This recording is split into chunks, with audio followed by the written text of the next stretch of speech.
Hi, good morning. I am about to feed my sourdough starter. I'm gonna bake tomorrow. So I took my starter out of the fridge where it lives a few days ago to start feeding it once a day or twice a day for a few days until I feel like it's strong enough to go ahead and bake with again. And we'll go through the whole starter making process another time. But for now, I thought I would just start where we feed the starter. It's how you feed the starter, whether you're going to bake with it or whether you're going to feed it and just put it in the fridge. So here's my starter, and hopefully you can see that there are still some bubbles, not a lot. It had risen overnight to this mark here. You can see it started to fall, and that's okay. What you want is to make sure that it's still alive and bubbly, which this is. Hopefully you can see some of the air bubbles and the consistency of that. It's kind of got some, I like to call it webbing in there. It's the bubbles. And this elastic is the level of where I last fed the starter and put it in the jar. And it rose overnight to about here and then did start to collapse on itself. It means it's getting tired. It's using all its fuel, which is the flour and the water.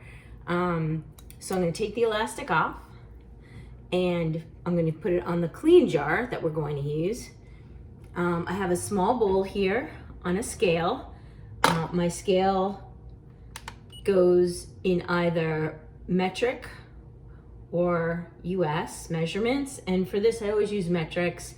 Baking is much easier when you use grams and a scale, and it's much more accurate. But it's also because a lot bread recipes, especially this one in tartine bread, which is the method I use, it's what I started with and it worked and it turns out really great.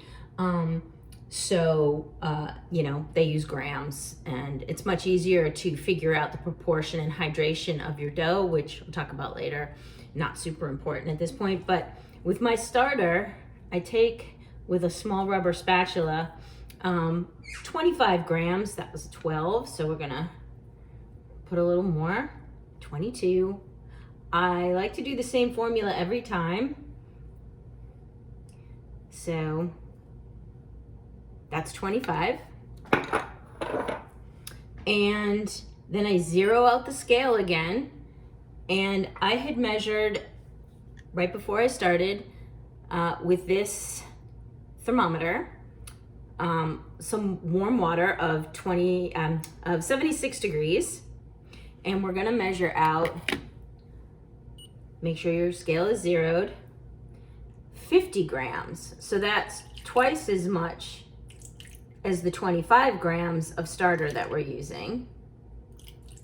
And boop, okay, that's 50 grams of warm water. Now, I washed my hands before, and it's important to use clean hands, of course, but it is also important to use your hands and not a rubber spatula or a spoon or anything. I have a bit of a damp paper towel here that I'm putting the bowl on just for a little stability, because you want to mix the starter into the warm water. You want to get it all incorporated, and once it's all incorporated, you have this sort of cloudy water. You put it back on your scale, zero out the scale, and add your flour. The flour that I use is a 50-50 blend of bread flour and whole wheat flour.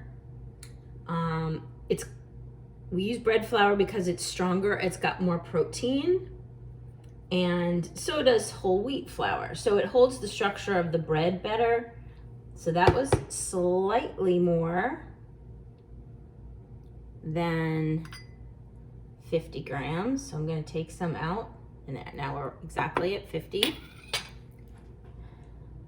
So you've done 25 grams of starter, 50 grams of water, and 50 grams of your 50-50 flour blend, and you mix it up. What you're looking for here is a consistency that is a bit thicker than pancake batter. It doesn't have to be exact. I do this the same every time, but sometimes this seems a little thick. Doesn't matter to me. I'm just gonna stick with my proportions. You could add a few drops of water, but what I find is as I mix this, you see it was kind of rough and kind of thick. As I mix it with my hands for a minute, it actually hydrates a bit. The flour is taking in the water. So you can see it's thicker than pancake batter, but it's not really stiff, okay? So that's the consistency you're looking for with your new starter. So you discard this or create more starter, feed it and create another jar of starter for insurance or to give to somebody, or I just throw it out and I'm gonna put it in a new jar. These are the jars I like best. It's a WECK jar, W-E-C-K. You can get them online or at the Container Store or whatever. This size works great. They come with a seal and clamps. That's how it seals and clamps shut. We don't use those for this purpose because you want it not to be airtight. And you want the air to be able to do its thing with the microbiome. And in the starter, if it's airtight, it can't do that. It can't grab the natural yeast from the air. So some people use a mason jar without the seal, without the top part. You can put a cloth over it with an elastic band. You can, just lay the inner part of the lid on a mason jar. People use all kinds of things. There's a ton of content online on this, but I found these work great. So I'm going to, once I wash my hands, I'm gonna put this new starter in my jar and I'm going to leave it on my counter or in my pantry closet, and it will grow significantly like you saw. I'm gonna replace the elastic band to the level. Once I put this in the jar, I'll put the elastic band so I can see how much it's rising. You'll be able to see the bubbles. That's really fun. And then since I'm baking tomorrow, again, I've been feeding this for a few days.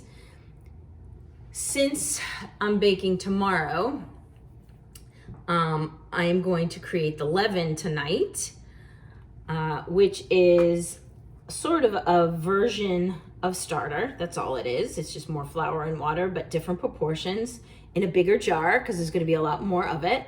And tomorrow morning, it will have grown significantly, and I'll video making the leaven later tonight.